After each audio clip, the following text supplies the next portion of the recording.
Okay, we're going to try this again and see if this goes any better this time. So in this video, all I'm going to do is show basic um, how to solve one variable equations. And these examples, of course, are very abstract. They don't really apply to anything. We're just solving equations just for the sake of doing so. Right, so if we wanted to answer this essential question, the way that we solve equations in one variable or equations in any amount of variables, we're going to use inverses.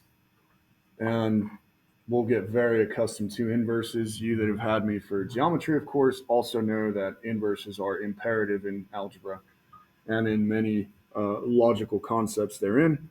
So this first equation, pretty simple. We've got 6 plus 2 times something, right? That's our variable, equals 24, right? And the objective here is to solve for this unknown variable that we call x, right? So 6 plus 2x equals 24.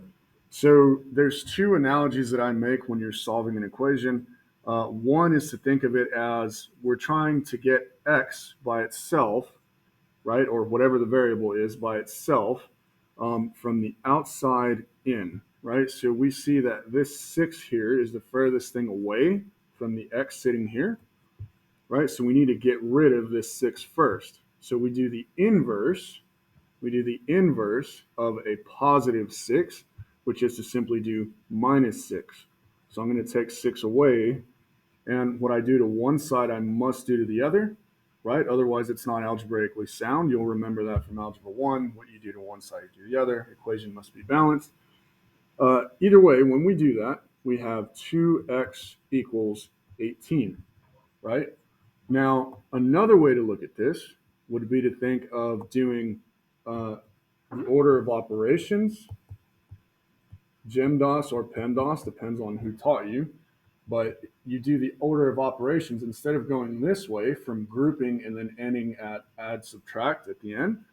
You do the opposite. You start with add subtract and end with the grouping, right? So we're going to isolate x by getting rid of everything, basically doing the order of operations in reverse, right? So again, that takes us here to this 6, right?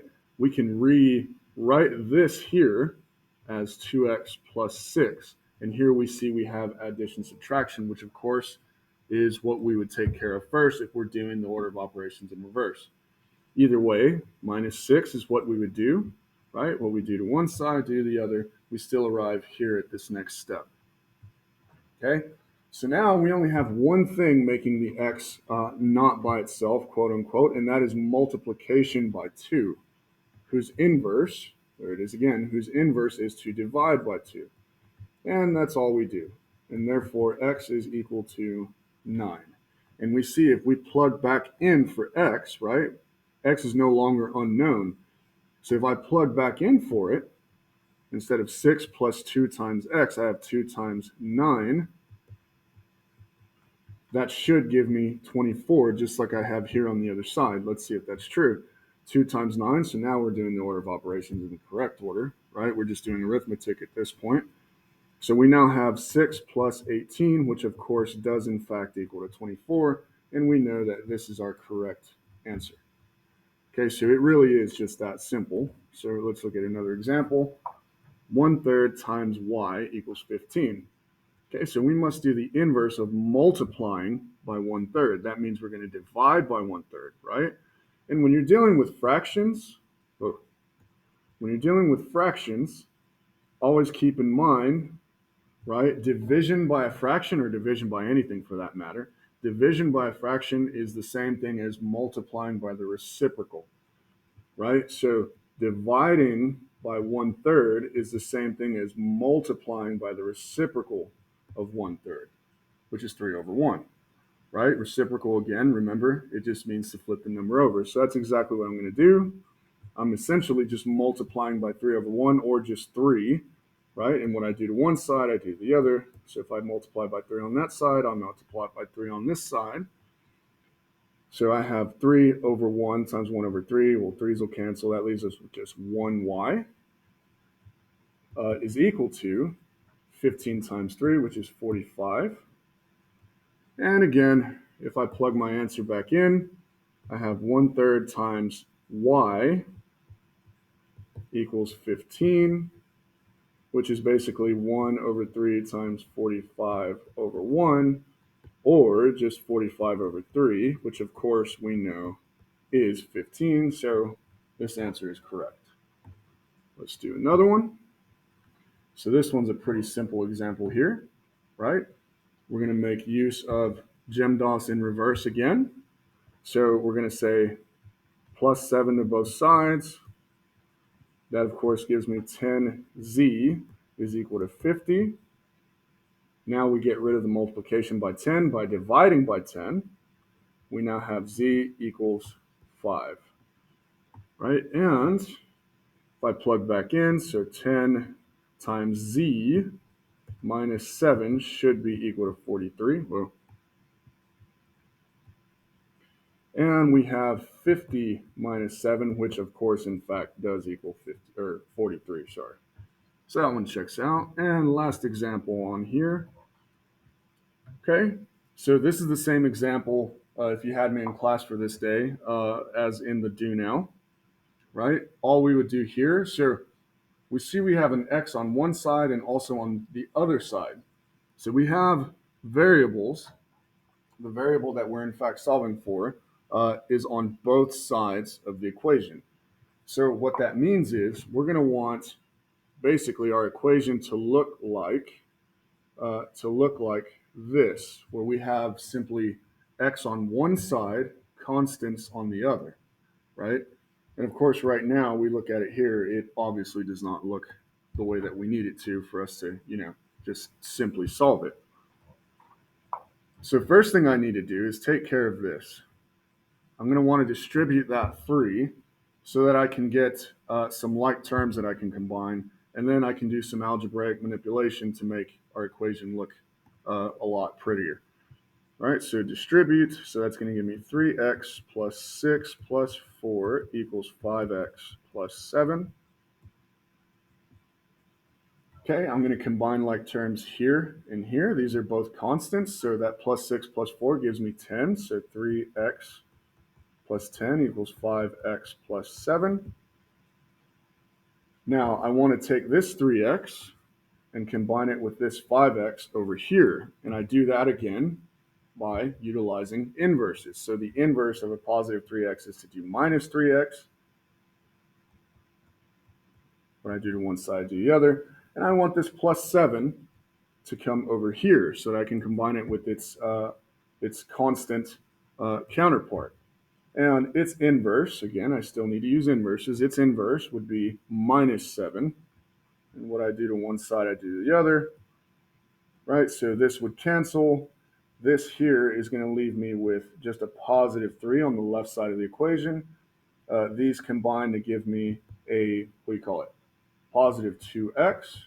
And of course, plus 7 minus 7 leaves me with 0. So all I need to do now is do the inverse of multiplying by 2, which is to divide by 2. And therefore, x equals 3 over 2, or 1.5 if you like decimals. And of course, we can check our work really quick. I'm going to have to erase, give myself some room.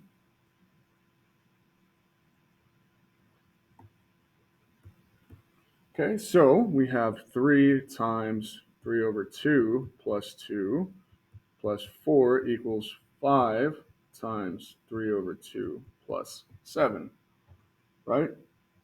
So this 3 times 3 over 2, that's going to give me 9 over 2 plus 6 plus 4 is equal to 15 over 2 plus 7, right? I'm going to go ahead and rewrite everything, or actually it'd be simpler to just multiply everything by 2 so that I can get rid of these denominators of 2 here. The inverse of dividing by 2 is multiplied by 2, so that's what I'm going to do. I'm going to multiply this entire equation, everything, by 2. So that's going to give me 9 plus 12 plus 8 equals 15 plus 14, right? 15 plus 14, that's going to give me 29.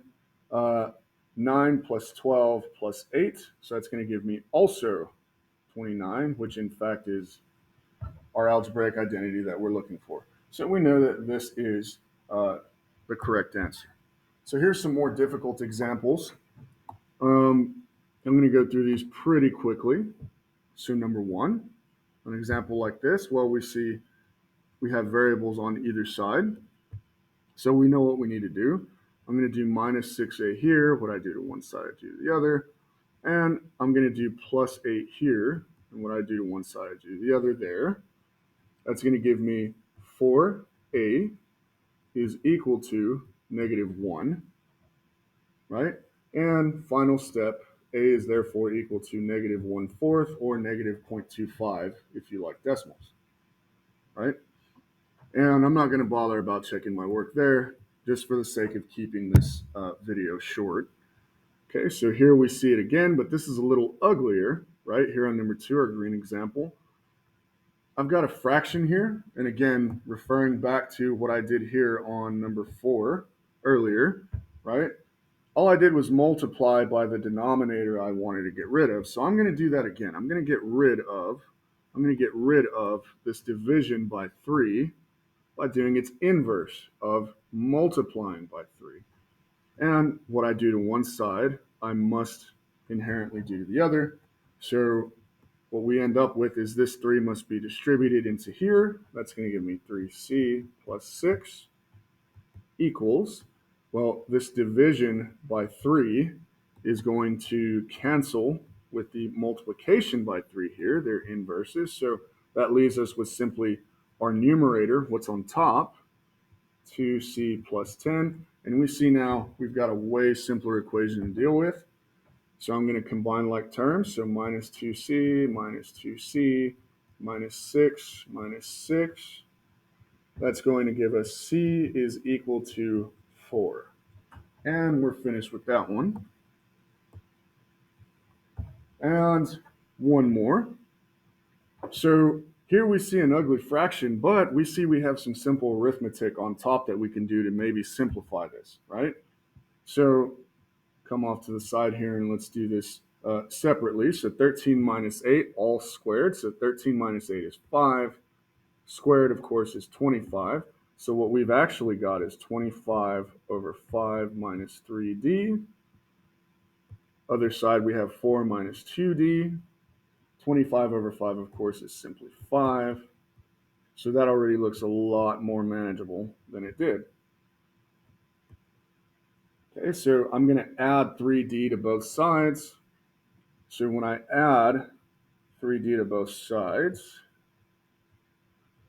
I'll have all my variables on one side. I'm going to do minus 4 to both sides, right? So the d's are going to cancel on the right. Over here on the left, they're going to combine into simply 1d or just d, right?